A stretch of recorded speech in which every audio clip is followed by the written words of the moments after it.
Hi, we're going to help you solve addition and subtraction fraction equations. Hopefully this is just a review from what we did in class and is another tool to have available to you when you need it. Alright, so let's start.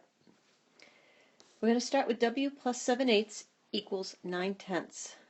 Now the first thing we always do is to put a box around whatever is with the variable in order to identify what we need to move to the other side of the equation. So we're going to start by doing the inverse operation of whatever is in that box. So we're going to do subtracting 7/8, and we need to do it to both sides of the equation because we need to keep our equation equal. Okay, so that's going to cancel that out. We're going to be left with w equals, and before I can do 9/10 minus 7/8, I need to find a common denominator. In this case, I'm going to be using 40. So 9/10 is the same as 36/40. 7/8 is the same as 35/40, and I need to subtract these, so my answer is going to be 1/40. So W in this case represents 1/40. 1/40 plus 7/8 does equal 9/10. All right, let's try a subtraction equation. First thing always, put a box around whatever is with the variable. That's what we need to move to the other side of the equation.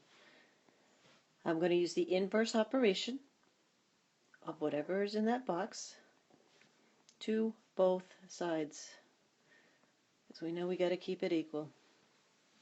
Okay, that's going to cancel out that and be left with x equals, and I have to find a common denominator of 6 and 4. I'm going to go to 12ths. Okay, 5/6 is the same as 10/12. 3/4 is the same as 9/12. This is an addition problem, so 10 plus 9, 19/12. And don't forget to simplify, so I have 1 and 7/12. Okay, so far? Alright, let's get a little more complicated. Let's go to mixed numbers. Same principle applies.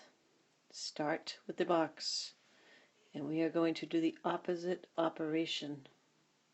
Inverse operation of whatever number was in that box. That cancels out, and we will be looking for whatever r equals. And I need to find that common denominator of 8 and 2 before I can subtract. So my common denominator is actually going to be 8, so that one can stay the same. And this is going to become 1 and 4/8. A subtraction problem. So 7 minus 4 is 3/8, and 2 minus 1 gives me 1. So r is going to equal 1 and 3/8. Next problem. All right, we have a regular, a proper fraction and a mixed number that we need to deal with. So here, we're going to put a box around what's with the variable. We're going to do the inverse operation to both sides. And this is going to be an addition problem. We need to keep these equal. This cancels it out. So we need to find out what s actually equals. We need to find a common denominator. Oh, I apologize for that.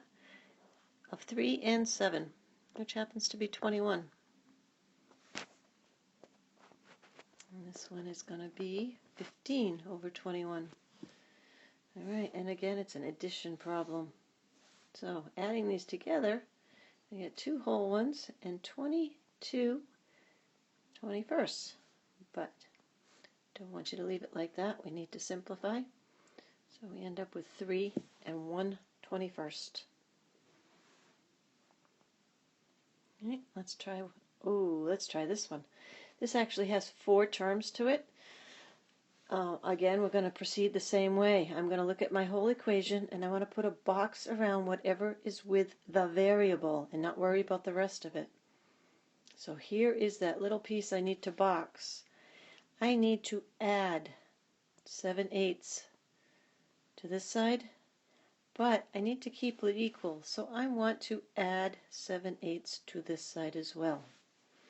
Alright, so this is going to cancel out, and now I have to find a common denominator for 3, 6, and 8. So my common denominator is actually going to be 24. I want to have 8 24ths plus 20 24ths plus 21 24ths.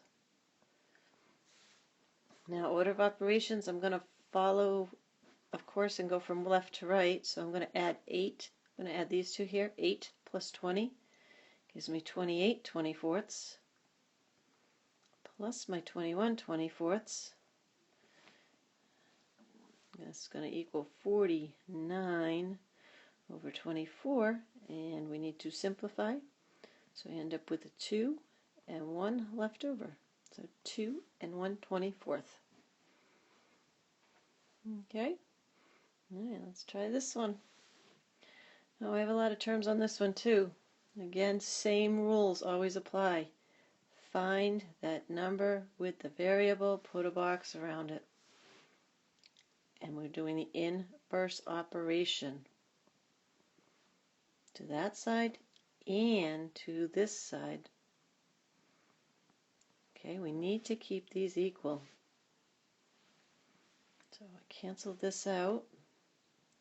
I'm left with h equals, and I'm going to look at my three numbers, and I have a 5, a 10, and a 4, and a common denominator of 5, 10, and 4 is going to be 20. So I'm going to have 1 and multiply both of these by 4. So I get 12 over 20 plus 4 and I'm going to multiply both of those by 2. 14 over 20. And I need to multiply both of these by 5. Okay, following order of operations, we want to do this part first. So I'm going to end up with 5 and 26 20ths. I'm going to subtract 2 and 5 20ths. So I'm going to actually equal 3 and 21 20ths. And again, I must simplify my answer. So I end up with 4 and 1 20th. Okay. All right, so let's do a quick review. Remember, you need to box only the numbers that are on the same side of the equal sign as the variable, and then use the inverse operation of that number to move it to the other side of the equation. Okay, I hope this little video helped you. Have fun doing your homework, and I'll see you in class.